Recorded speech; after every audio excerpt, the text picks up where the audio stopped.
All right, today we're going to pull back the curtain on two of the most complex, most demanding procedures in all of modern medicine, operations on the pancreas and spleen. We're talking about some seriously intricate, high-stakes surgery that is just a testament to what medical science can do. So let's dive right in. So here's the game plan. We're going to take this step by step. First, we'll get a lay of the land with the anatomy. Then we'll get into the why, why would a spleen need to come out in the first place? After that, we'll cover all the critical prep work that happens before surgery.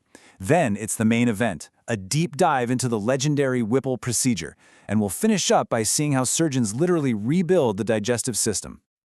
Okay, first things first, we got to get our bearings. To even begin to understand these incredible surgeries, we need to know the neighborhood, right?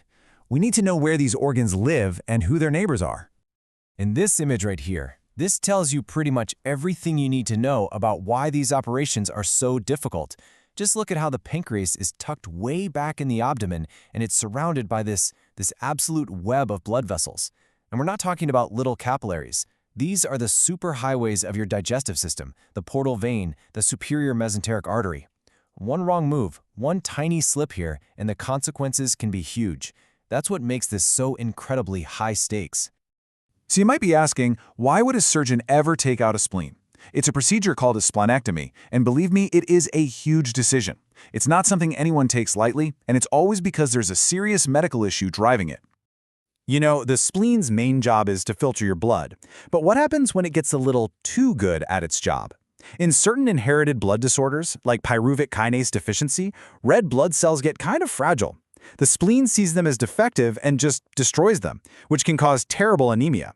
Or with sickle cell disease, those misshapen cells can get stuck and clog up the spleen, causing it to swell up with blood in what's called a sequestration crisis. Super dangerous. But it's not a silver bullet for everything. For other conditions, like G6PD deficiency, taking out the spleen just isn't the right move. And then, of course, there are cancers. They can also force a surgeon's hand, lymphomas in particular. With something like non-Hodgkin's lymphoma, the spleen itself can become cancerous. It starts to grow, and it can cause a ton of pain and discomfort. So while taking it out might not cure the cancer itself, it can make a massive difference in the patient's quality of life. It's a similar story with certain types of leukemia. Because the spleen is constantly filtering the blood, it gets totally overwhelmed by all the cancerous cells being pumped out. This can make it swell to an enormous size.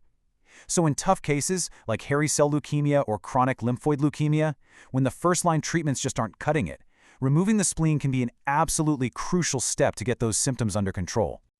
All right, before a single incision is made, there's this whole other phase of critical preparation.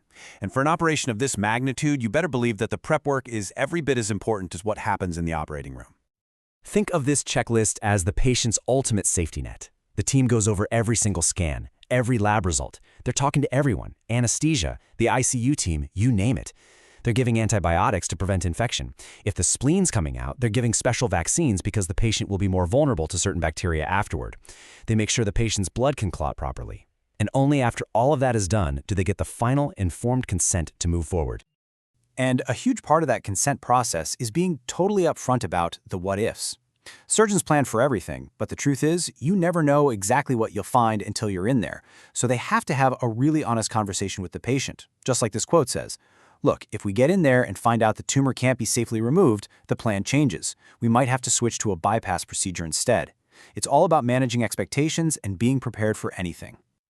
Okay, time for the main event, the pancreaticoduodenectomy, but everyone just calls it the Whipple procedure. It's one of the most famous operations out there, and we're starting with the resection phase. That's the careful, meticulous process of taking things apart.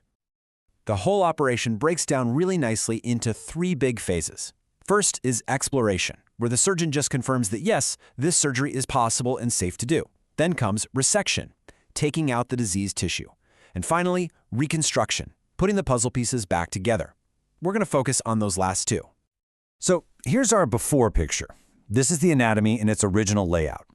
The whole goal of this phase is to remove a whole block of tissue, the head of the pancreas, the gallbladder, part of the bile duct, and the very first section of the small intestine, which is called the duodenum. And the disassembly begins. The first big move is to divide the lower part of the stomach, right here, called the antrum.